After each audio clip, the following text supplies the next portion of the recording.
Once again, it's Christmas season. This year I am so filled with hope that I can hardly contain it. I've just realized that Christmas says as much about our Father as it does about our Savior. In our world today, there are so many ways to lose hope because so many things are wrong. To name a few, there's the pandemic, political polarization, racism, injustice, terrorism, and declining interest in Christian faith. But this hasn't taken God by surprise. We are not in a new scenario. We are in a once again scenario. You see, this current climate reminds me of the time I traveled along with the Jews through their history by reading a chronological Bible.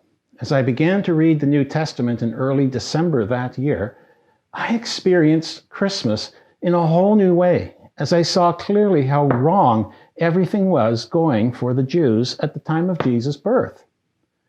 The Jews were back in the Promised Land, but they were a conquered people. They had a temple, but it was only a pale imitation of Solomon's temple. They had lots of new religious writings, but they hadn't had a prophet from God in 400 years. They had a king, but he was not a Davidic king. They had no sign of a promised Messiah. In short, it seemed that God had not kept his covenant promises to them. It was as though they were once again in the same situation as their oppressed ancestors in Egypt, who groaned in slavery. And then, amid the sorrows of life under Roman rule, Jesus was born. Surely his birth would change everything and give hope to the Jews that their salvation was at hand. But that wasn't the case. Jesus' birth and its circumstances remained hidden. Yes, the Magi came, but they protected Jesus by saying nothing. Mary and Joseph wisely kept Jesus' identity to themselves too. And who would listen to Anna and Simeon, who'd spent years waiting for the Messiah? Only the shepherds proclaimed the news widely, but how many believed their unlikely tale?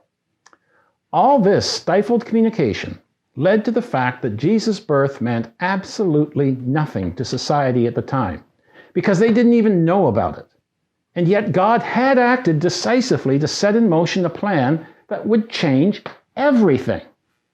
Just because the masses didn't know the Messiah had been born didn't change the fact that he had been. It didn't change the fact that God was at work behind the scenes building up to the most significant intervention in human history. By the time people started noticing, 30 years had passed. All through those years, when Israel felt abandoned by God, they were unaware that he knew about their sorrow and suffering just as he had known about the plight of their ancestors in Egypt.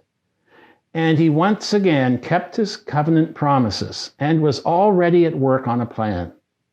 What peace they would have had if only they had known that the plan was unfolding and they simply had to wait 30 more years. Such a brief moment of time in human history. In our current world, filled with so much wrong, we are once again in that type of situation.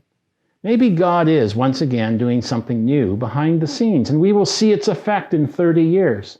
Or maybe God already did something 30 years ago, and its effect will be revealed soon. Maybe even later today. There are so many possibilities. And while God has not communicated his specific plans to us, we can be sure that our Father is never remote from us and he is not idle. Christmas is a beautiful reminder that God remembers us. Just like at the time of Jesus' birth, he knows our circumstances, feels what we're feeling, and cares for us more than we could ever imagine. We can be confident that he does have a plan in motion, whether we see evidence of it or not. Friends, this Christmas, let's embrace the reassurance that our Father is in control and actively at work in our world, giving us hope once again. Merry Christmas to you from myself, the board, and the staff at 4Cs. God bless.